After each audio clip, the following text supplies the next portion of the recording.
اور ایک اجتماعی شکل قائم ہو گئی، معاشرت قائم ہو گئی، تو عورتوں نے آ کر حضرت عائشہ سے کہا کہ ہمارے خامد ہمیں مارتے ہیں.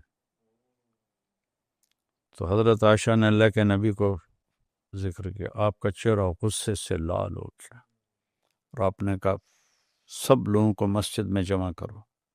تو سارے مردوں کو مسجد میں جمع کیا، کہ وہ انسان ہی نہیں جو عورت پہ ہاتھ اٹھاتا ہو، وہ انسان ہی نہیں جو عورت پہ ہاتھ اٹھاتا ہو. اور سب سے اعلیٰ درجے کا مسلمان ہوا جو بیوی سے اچھا سلوک کرتا ہو، اور میرا سلوک اپنی بیویوں کے ساتھ سب سے زیادہ اچھا ہے. تو چونکہ اب 3 سال کے بچے کو اسکول ڈال دیتے ہیں، اس کی عقل تو پہلے ہی مار کے رکھ دیتا، فیوچر بن جائے. اب یہ تیرا بیٹا 3 سال کا پوتا، میں اس کو دیکھتا ہوں تو میں لرز جاتا ہوں کہ اس عمر میں مائیں بچے کو اسکول چھوڑ کے آتی. یا اللہ، ٹیچر آئی چند دن پہلے، 2.5 سال کے بچے کو ماں باپ چھوڑ کے آ رہے ہیں. 2.5 سال کا بچہ، دونوں جابین ہیں میاں بیوی، تو سب سے قیمتی دولت کو کوڑیوں میں ضائع کر دیتے. یہ بڑے ہو کے اچھے انسان نہیں بن سکتے. 7 سال تک تو اللہ کا میرا نبی کہتا نماز کا بھی نہ کہو، تو 7 سال تک کیا کرو؟ گود دو، محبت دو، تاکہ تمہاری چیزیں ٹرانسفر ہوں. بلوٹوتھ آن کرو، اس سے ڈاٹا شفٹ ہو. اتنا بڑا بستہ 3 سال کے بچے کو اٹھا کے بھیج دو تو اس کے نیورون ہی جل جاتے ہیں، اس کی فائلیں ساری جل جاتی ہیں. اس میں میں 11 سال کا تھا جب ابا جی نے مجھے اسکول بھیج دیا، لاہور سنٹ ماڈل اسکول. میرے دل سے ماں باپ کی محبت مر گئی، مرتے دم تک زندہ نہیں ہو سکی. تبلیغ کے بعد میں ان کا فرما بردار بن گیا. پہلے میں گستاخ تھا، بدتمیز تھا.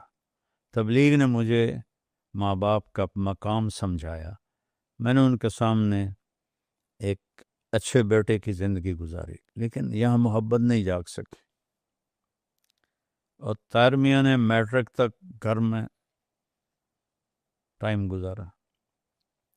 تو جس طرح اس کا اظہار محبت ہوتا تھا ماں کے ساتھ، میں اپنی بیگم سے کہتا کہ جیسے طاہر میاں ماں سے لاڈ کرتا ہے، میرے اندر تو یہ بات اٹھتی ہی نہیں ہے.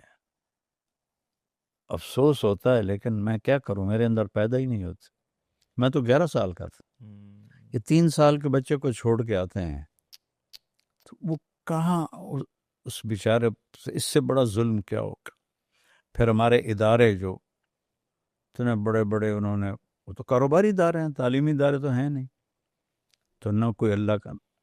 مجھے پھر بات یاد ہے کہ میٹرک تک ملائیشیا کے اسکول میں پڑھنے والے مسلم بچے بچیاں پورے دین کی تعلیم حاصل کر چکے ہوتے، اللہ، انہیں اپنے دین کا پتہ ہوتا.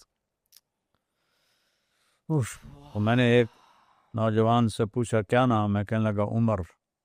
میں نے کہا حضرت عمر کو جانتے ہو؟ کہنے لگا نام تو سنا ہے. پھر آگے کو ایجوکیشن ہے، جس نے بوائے فرینڈ گرل فرینڈ کا کلچر یہاں زندہ کر دیا، جو یورپ کا کلچر ہے. اسلام میں زنا کا تو کوئی کسی طرف سے بھی کسی بھی مذہب میں زنا جائز نہیں ہے، کسی بھی مذہب میں، چاہے وہ مذہب آج غلط ہے چاہے صحیح ہے. لیکن یہ بوائے فرینڈ گرل فرینڈ کے نام سے کھلے عام زنا ہو رہا ہے. تو اس ماحول سے نکلا ہوا بچہ، اس سے آپ کیا توقع کرتی ہیں کہ وہ بیوی سے اچھا سلوک کرے گا؟ جو اس طرح مار پیٹ کرنے والے ہوں طلاق لے لیا کریں اللہ کے واسطے. یہ جانوروں کی طرح ہوتے ہیں، یہ نہیں سیکھتے. اپنی بیٹی کو ہم لوگ قربان کر دیتے، تو صبر کر، تو صبر کر، تو صبر کر. بیچاری گھٹ گھٹ کے مر جاتی ہیں. کئی لڑکیوں نے خودکشیاں کر. تو اگر ایسا کوئی معاملہ ہو تو میں تو صاف بات کہتا ہوں کہ اگر وہ اس سے نہیں رکتا طلاق لے لے.